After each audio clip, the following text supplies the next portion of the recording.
Untuk itu, diingatkan kembali kepada seluruh peserta sidang untuk mematikan segala alat komunikasi dan tidak melakukan hal-hal yang dapat mengganggu berjalannya sidang. Sebelumnya, demi kelancaran sidang, alangkah baiknya kita berdoa terlebih dahulu. Berdoa dipersilakan. Berdoa selesai. Baik, majelis hakim dipersilakan untuk memasuki ruang sidang. Hadirin dimohon berdiri.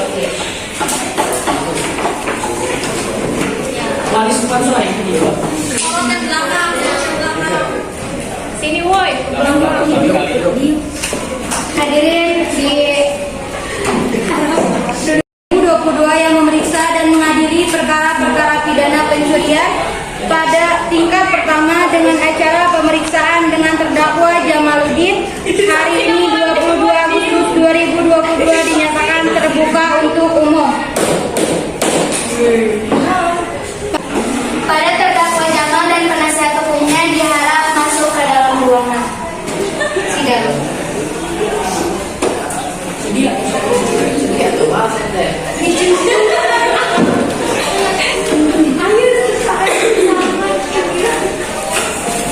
Dipersilakan masuk ke dalam ruang sidang.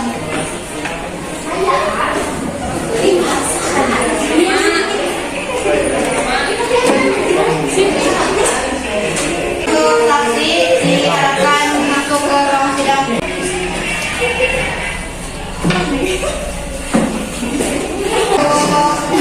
Korban untuk menjelaskan. Kejadian ini bermula ketika saya sedang berbelanja di melihat korban ingin mengambil motornya di parkiran. Lalu terlihat tersangka sudah menaiki motor korban dan ingin membawanya. Lalu korban ternyata kepada tersangka bahwa ini motornya, tetapi tersangka menjawab bahwa itu motor dia. Terjadilah adu mulut antara tersangka dan korban. Lalu terlihatlah tersangka melakukan kekerasan fisik terhadap korban dan korban berteriak. Apakah itu benar? Silakan untuk saksi tersangka, apakah ada pembelaan? Menurut keterangan tersangka bahwa dia tidak sengaja menaiki motor korban karena motor tersangka dan korban itu sama. Lalu untuk kekerasan fisik dia juga tidak sengaja karena refleks. Sudah cukup? Silakan untuk memaparkan. Dari hasil keterangan si korban, tindakan pidana kekerasan fisik sebagaimana dimaksudkan dalam pasal 44 ayat 4 merupakan delik aduan tindakan pidana kekerasan sebagaimana dimaksud dalam pasal 45 ayat 2 merupakan delik aduan. Terus pencurian diatur pada pasal 362 Kitab Undang-Undang Hukum Pidana KUHP yang berbunyi barang siapa mengambil barang sesuatu yang seluruhnya atau sebagian kepunyaan orang lain dengan melawan hukum diancam karena pencurian dalam pidana dipenjara paling lama 5 tahun. Sekian. Saya hukum tersangka untuk memaparkan. Silakan. Terima kasih kepada yang mulia hakim sudah memperbolehkan saya untuk berbicara. Pada kasus ini tersangka tertuduh saudara Jamaluddin atas kasus pencurian motor serta memberikan ancaman kepada pihak korban saudara Salma dan melanggar pasal 365 KUHP. Tetapi sebagai pengacara tersangka belum mendapatkan pernyataan jelas dan sebenarnya atas tuduhan saudara Salma kepada saudara Jamal.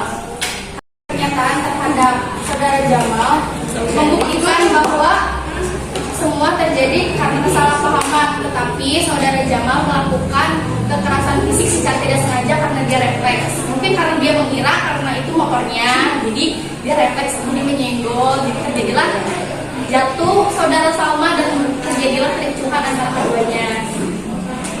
Dan saudara Salma juga bisa terjerat hukum karena tidak memberikan bukti fakta yang sesungguhnya dan dapat dikenai sanksi sebagai diatur pasal 311 ayat 1 KUHP karena telah melakukan PK terhadap saudara Jamal. Sekian.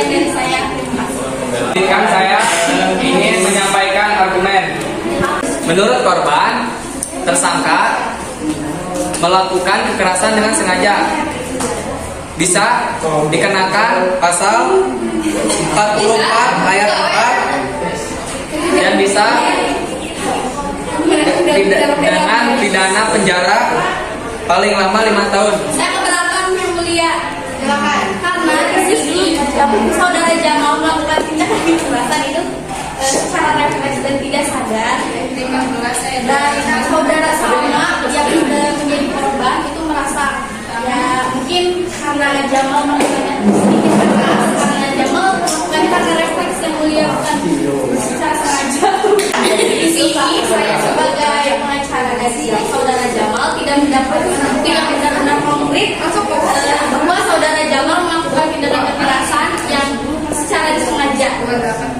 Karena sesungguhnya saudara Jamal melakukannya karena secara tidak sengaja karena beliau refleks. Karena beliau refleks karena merasa motor yang dipakai oleh saudara Salma adalah motor yang adalah motor saudara Jamal. Yang mulia, saya mempunyai bukti dari rumah sakit. Hasil ronsen bahwa dia memiliki benturan yang cukup keras. Tapi kan itu jatuh, kan dia tidak sengaja untuk menyenggol, Meskipun di sana tidak terjadi refleks atau hanya refleks, dia hanya masih meninggalkan bekas luka.